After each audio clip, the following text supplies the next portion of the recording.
কিছু সংস্কার বাস্তবায়ন হলে স্বাধীনতা হারাবে নির্বাচন কমিশন, মন্তব্য সিইসির। ভোটের মাঠ এখনো প্রস্তুত নয়। নির্বাচন বিলম্বিত হওয়ার সুযোগ নেই বলছে বিএনপি। সরকারের উপর এখনও আস্থা আছে রাজনৈতিক দলের, দাবি রিজওয়ানার। মুক্তিযুদ্ধের সেক্টর কমান্ডার ও দেশের প্রথম সেনাপ্রধান KM শফিউল্লাহর মৃত্যু, প্রধান উপদেষ্টার শোক প্রকাশ। এবং পুলিশের কাজের গতি কমার কারণে আইন শৃঙ্খলার অবনতি, জানালেন স্বরাষ্ট্র উপদেষ্টা। পলাতক 700 আসামি এখনও অধরা।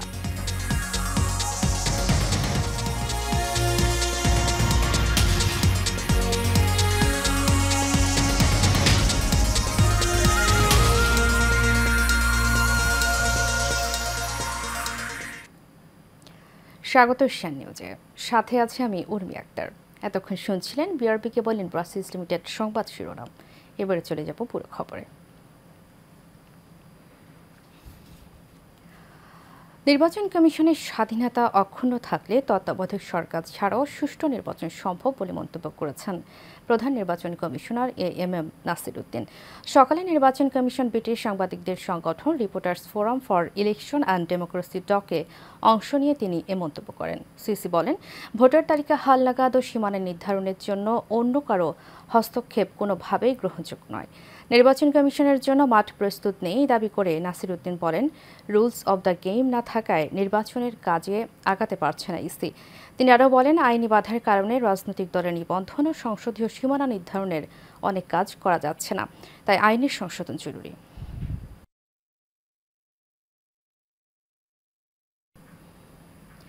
এদিকে একমাত্র সুষ্ঠু নির্বাচনের মধ্য দিয়ে সরকারের ভাবমূর্তি পুনরুদ্ধার করা সম্ভব বলে মন্তব্য করেছেন নির্বাচন কমিশনার আবুল ফজল মোহাম্মদ সানাউল্লাহ। সকালে রংপুরে আঞ্চলিক নির্বাচন কর্মকর্তার সম্মেলন কক্ষে ত্রয়োদশ জাতীয় সংসদ নির্বাচন সংক্রান্ত মতবিনিময় সভায় তিনি কথা বলেন। মোহাম্মদ সানাউল্লাহ আরও বলেন, প্রশ্নবিদ্ধ নির্বাচনের কারণে সব প্রতিষ্ঠানের ভাবমূর্তি ক্ষুণ্ণ হয়েছে, যা পুনরুদ্ধার করতে হবে। তার একমাত্র উপায় হচ্ছে সুষ্ঠু নির্বাচন।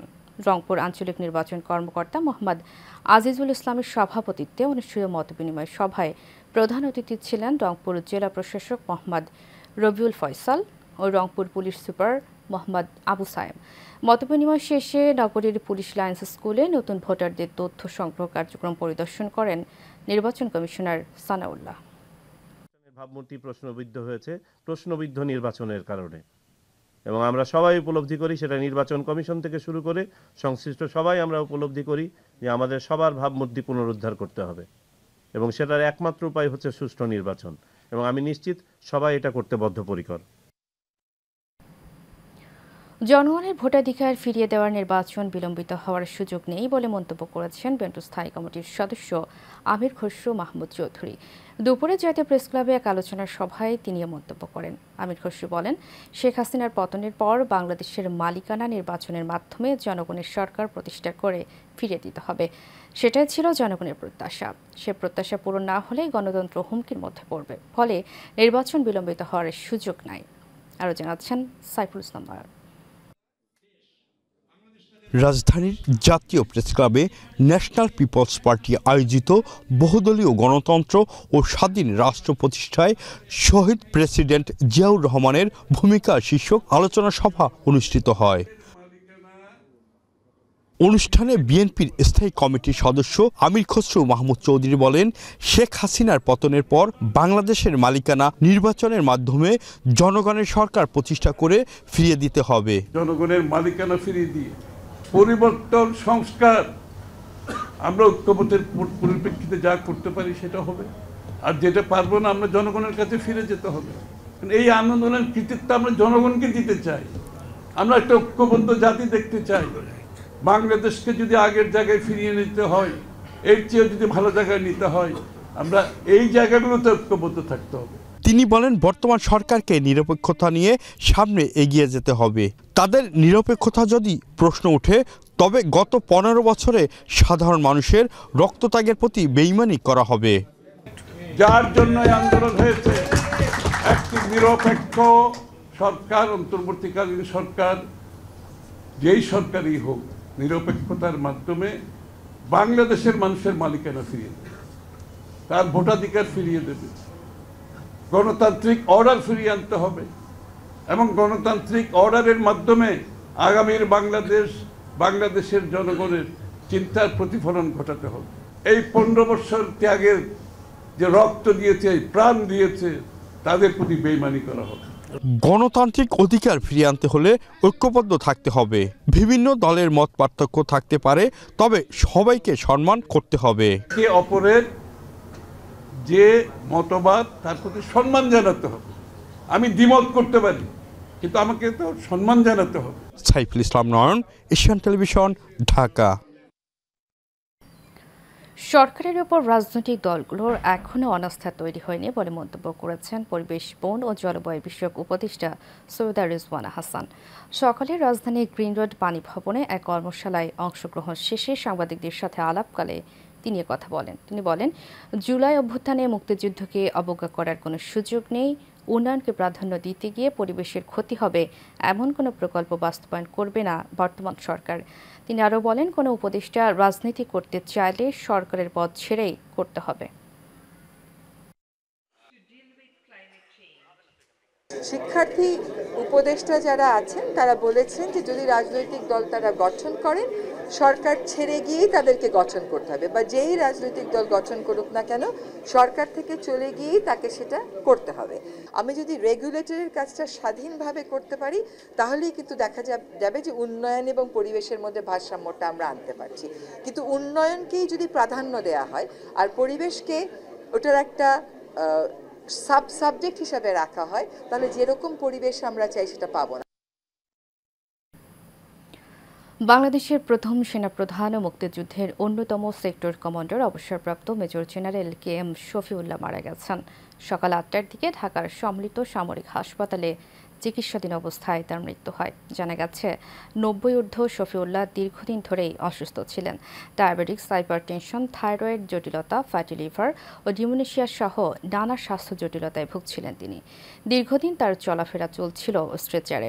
1971 সালে শফিউল্লাহ ছিলেন জয়দেবপুরে 2য় ইস্ট বেঙ্গল রেজিমেন্টের 2য় প্রধান। তার নেতৃত্বেই ওই রেজিমেন্টের বাঙালি সেনারা বিদ্রোহ করে। মুক্তিযুদ্ধের শুরুতেই শফিউল্লাহ ছিলেন 3 নম্বর সেক্টর কমান্ডার। তার মৃত্যুতে গভীর শোক প্রকাশ করেছেন অন্তর্বর্তী সরকারের প্রধান উপদেষ্টা professor doctor Mohammad Yunus.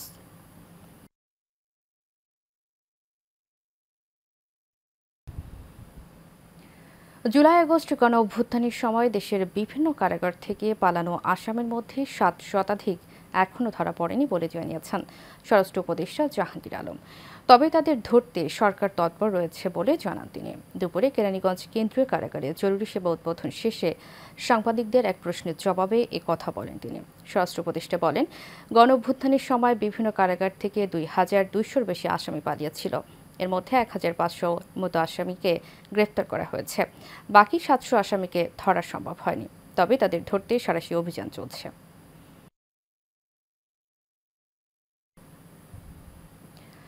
July August গণ অভ্যুত্থানে হেলিকপ্টার থেকে র্যাবের গুলি করার প্রমাণ পাওয়া গেছে বলে জানিয়েছেন আন্তর্জাতিক অপরাধ ট্রাইব্যুনালের chief prosecutor advocate Tajul Islam. তিনি জানান, হত্যা মামলায় বাহিনীর সাবেক মহাপরিচালক হারুনার রশিদের বিরুদ্ধে গ্রেপ্তারি পরোয়ানা জারি করেছে আদালত। দুপুরে সাংবাদিকদের এসব কথা জানান তাজুল ইসলাম। তিনি বলেন, এখন পর্যন্ত 96 জনের বিরুদ্ধে গ্রেপ্তারি পরোয়ানা জারি হয়েছে। এর মধ্যে সাবেক মন্ত্রী, আওয়ামী লীগ নেতা ও পুলিশ কর্মকর্তা বেশি। এর আগে আশুলিয়ায় 6 জনের মরদেহ পোড়ানোর মামলায় সাবেক সংসদ সদস্য সাইফুল ইসলাম ও 4 পুলিশ কর্মকর্তার বিরুদ্ধে গ্রেফতারি পরোয়ানা জারি করে ট্রাইব্যুনাল।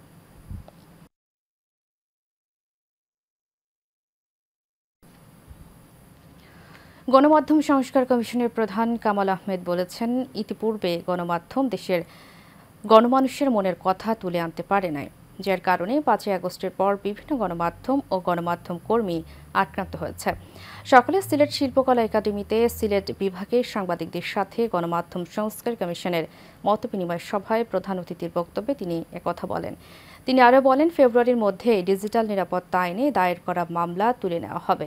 সাংবাদিকদের সর্বোচ্চ নিরাপত্তা নিশ্চিতকরণের জন্য কমিশন কাজ করবে। এছাড়া মফস্বল সাংবাদিকদের গুরুত্ব দিয়ে ফ্যাসিবাদ চিহ্নিত করে সাংবাদিকদের মধ্যে ঐক্য গড়ে তুলতে হবে বলেও জানান তিনি।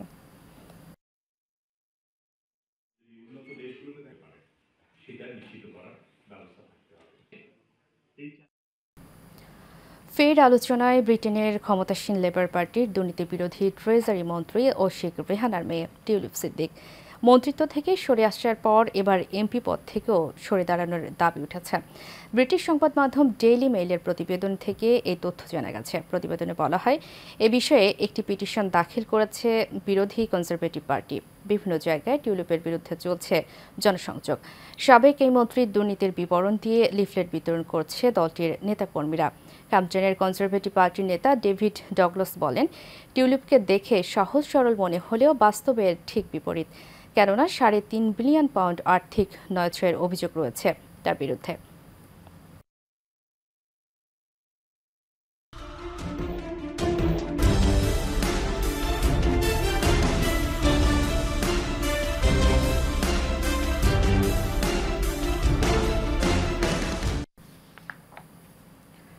রাতের অন্ধকারে চুরি হচ্ছে পুরাতন ব্রিজের মালামাল। নতুন ব্রিজ তৈরিতেও ব্যবহার করা হচ্ছে পুরাতন ব্রিজের মানহীন সামগ্রী, এমনটাই অভিযোগ উঠেছে খোদ এলজিইডির বিরুদ্ধে।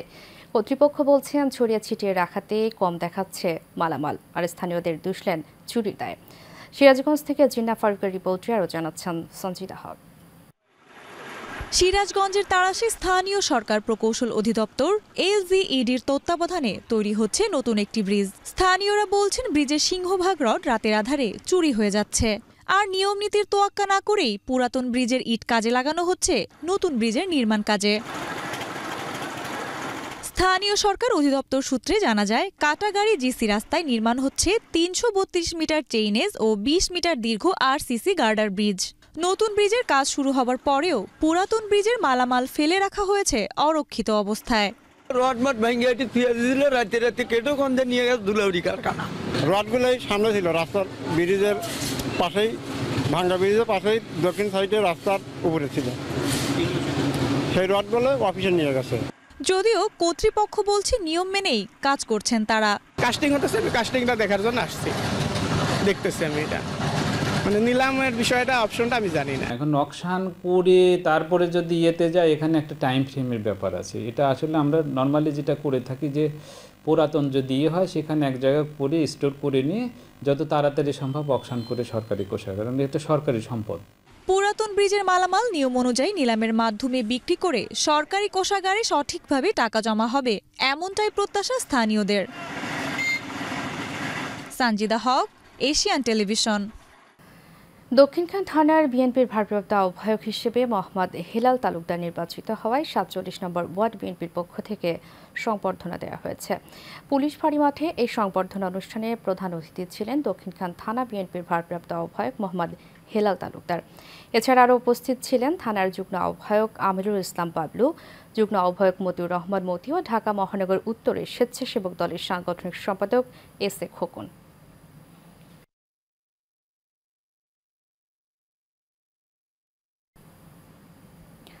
রাজধানীর উত্তরায় স্বেচ্ছাসেবক দলের কর্মী সভা অনুষ্ঠিত হয়েছে।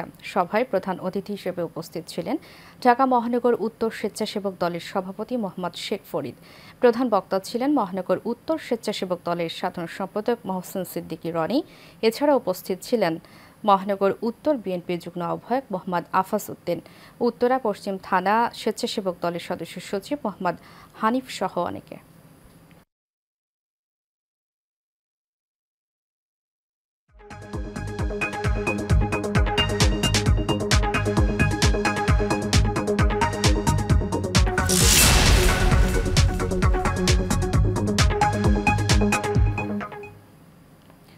এবার এক্সিম ব্যাংক বাণিজ্য সংবাদ। এয়ার টিকিটের দাম কমানোর পাশাপাশি যাত্রীর নাম, পাসপোর্ট, ভিসা ছাড়া বাল্ক টিকিট বিক্রি ও মজুতদারি বন্ধের দাবি জানিয়েছে association of travel agents Bangladesh অ্যাটব।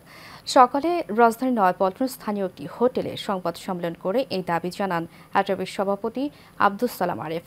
সংবাদ সম্মেলনে অ্যাটব সভাপতি বলেন, সাম্প্রতিক সময়ে বাংলাদেশের বেসামরিক বিমান পরিবহন খাতে চলমান অন্যতম বড় সমস্যা এয়ার টিকিটের অতিরিক্ত মূল্য বৃদ্ধি।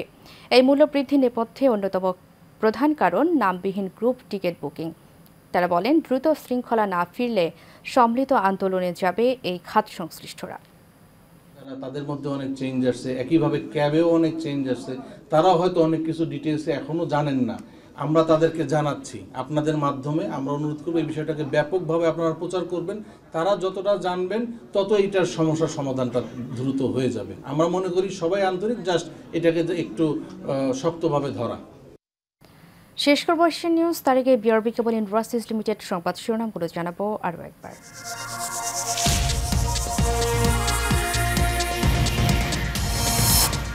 কিছু সংস্কার বাস্তবায়ন হলে স্বাধীনতা হারাবে নির্বাচন কমিশন, মন্তব্য সিইসির। ভোটের মাঠে এখনো প্রস্তুত নয়। নির্বাচন বিলম্বিত হওয়ার সুযোগ নেই বলছে বিএনপি। সরকারের উপর এখনও আস্থা আছে রাজনৈতিক দলের, দাবি রিজওয়ানের। মুক্তিযুদ্ধের সেক্টর কমান্ডার ও দেশের প্রথম সেনাপ্রধান KM শফিউল্লাহর মৃত্যু, প্রধান উপদেষ্টার শোক প্রকাশ।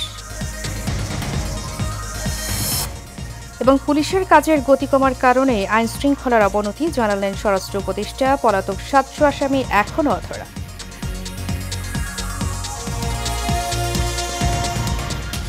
এশিয়া নিউজ এ পর্যন্ত। পরবর্তী সংবাদ দেখার আমন্ত্রণ জানিয়ে শেষ করছি। ধন্যবাদ সবাইকে।